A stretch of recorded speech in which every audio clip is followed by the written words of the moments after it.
కంచి కామాక్షి అమ్మ టెంపుల్ ఆ అమ్మవారు ఎలా ఉంటుందో నాకు అచ్చం కంచి కామాక్షి ఉన్న తీరు అంటే ఆమె ఒకరోజు పురాణ కాలంలో జరిగింది ఇది.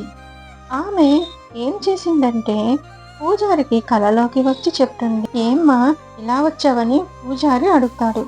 అప్పుడు ఆమె అంటుంది, చూడు నా తల పట్టుకో, జడ పట్టుకో, ఎలా ఉందో, ఏం చేసావో అని అడుగుతుంది. ఆ పూజారి అంటాడు, అమ్మ ఏమైంది, పొద్దున్నే పాలు పోసావు కదా, అది ఎంత కంపు కొడుతుందో, నా జుట్టంతా జిగురుగా అయిపోయింది.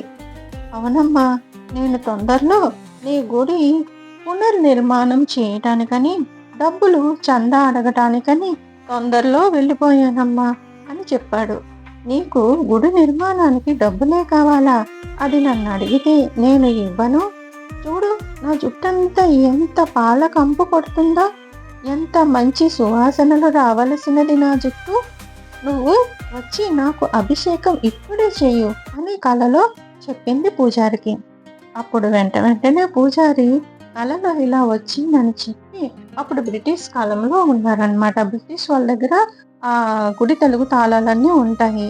అతను వెంటనే అర్ధరాత్రి వెళ్ళి పూజారి అది తలుపులు తెరిపించి అప్పుడు ఆ తల్లికి అభిషేకం చేశారంట.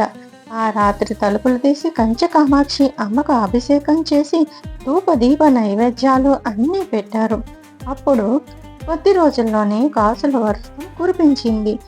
గుడి పునర్నిర్మాణం మహావైభవంగా జరిపించారు. ఇది నిజంగా జరిగిన కథ. చాగంటి గారు ప్రవచనంలో చెప్పింది. వీడియో నచ్చితే లైక్, షేర్, సబ్స్క్రైబ్ తప్పకుండా చేసుకోండి. Thank you.